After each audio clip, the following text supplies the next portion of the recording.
In response to President Cyril Ramaphosa's State of the Nation address and its emphasis on addressing poverty through educational reform, what does Sona 2025 mean for youth unemployment and the higher education sector?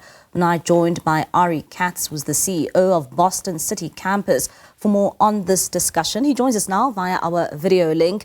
Ari, thank you so much for your time this evening here on SABC News.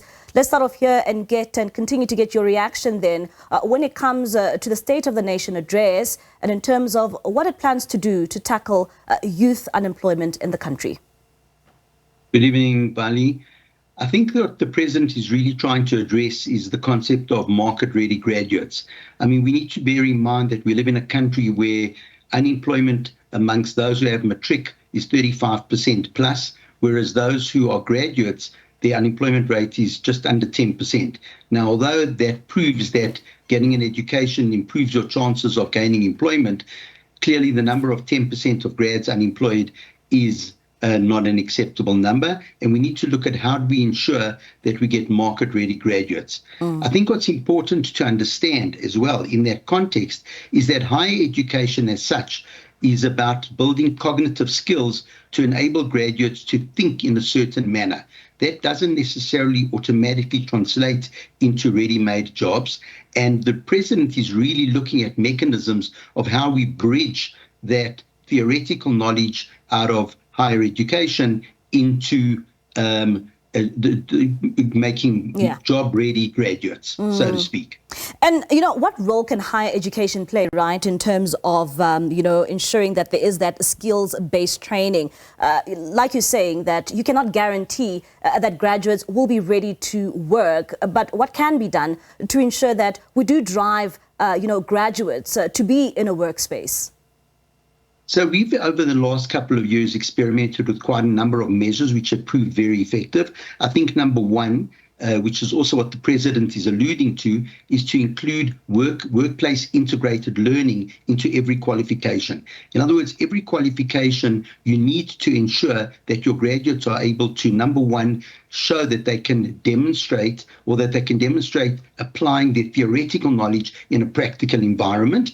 And that also enables him to get exposure to the workplace. That's number one. And worldwide, by the way, that has shown that those graduates who have had workplace integrated learning have a far greater chance of gaining employment post-graduation. That's number one. There's a second factor which is really happening now because of AI. And if we do not take cognizance of building AI into every single qualification, irrespective of what that qualification is, so whether you're studying law or accounting or engineering or quite frankly journalism, we need to incorporate AI into every curriculum so that our graduates are actually ready for the job market and know how to leverage AI for efficiency and effectiveness. That's the second thing. The third thing, I think, is that it's also incumbent on educational institutions to implement programs such as graduate support services where you teach graduates how to find jobs in the digital age. Clearly, the digital age has changed the way employers look for employees and the way people actually look for jobs on the other hand. And that has become a skill in and of itself. I mean, you speak a lot about AI and you speak a lot about digital age as well, Ari. And would you say that our universities are indeed up to speed with industry demands, particularly, being trained in our institutions? So I think obviously it depends on the university and depends on the faculty.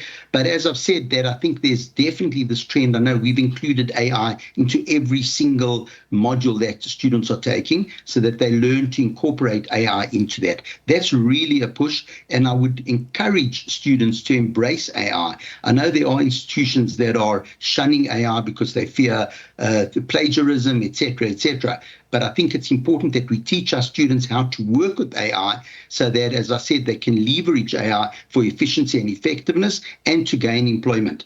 On the point that you're making about digital skills, what really we've seen is that post-COVID, there's a whole new economy that's opened up there of digital skills and the gig economy. And COVID really opened up the whole economy of the web-based and demand for web skills, video editing skills, social media marketing skills, etc. And the one word of encouragement that I would give graduates in those particular areas is to look for employment, to live in South Africa, but to look for employment on the international scale through the gig economy. So you can very cleverly live in South Africa. You can leverage both your qualification as well as the weak exchange rate of the dollar to the rand, and you can sell those services outside of South Africa if there isn't enough demand in South Africa. And we've seen that many of our graduates are actually leveraging that and actually gaining employment or gig employment in the international scale. And Ari, when I was in varsity, I mean, it was very big on experiential training. And now that we've moved, towards the digital space, how important is experiential training right now? So absolutely critical. As I mentioned, those studies have shown worldwide that where one's included workplace integrated learning into the qualification, the chances of the graduate actually gaining employment after graduation are far greater.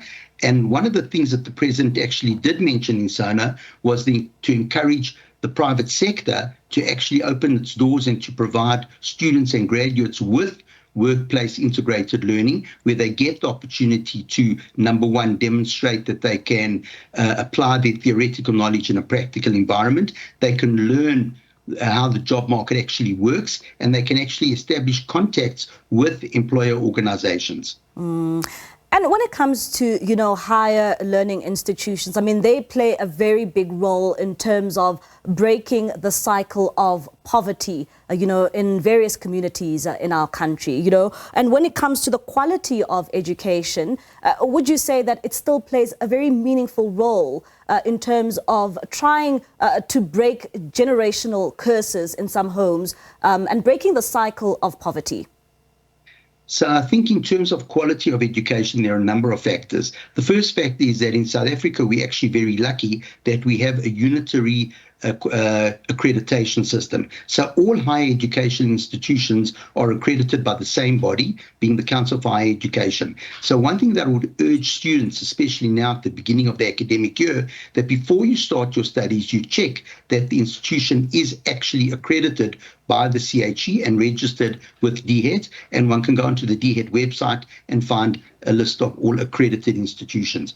However, the other point really is that if we're trying to benchmark on an international scale, many organizations such as Boston have also opted, in addition to getting local accreditation, to look for international accreditation, whether it be in the US or the UK, to benchmark ourselves against best practice on an international level. And the reason that that's important, especially as I mentioned earlier, if we enter the gig economy and we're going to try and sell services internationally, then we're going to be leveraging a qualification that's of standards that meet the best of breed internationally.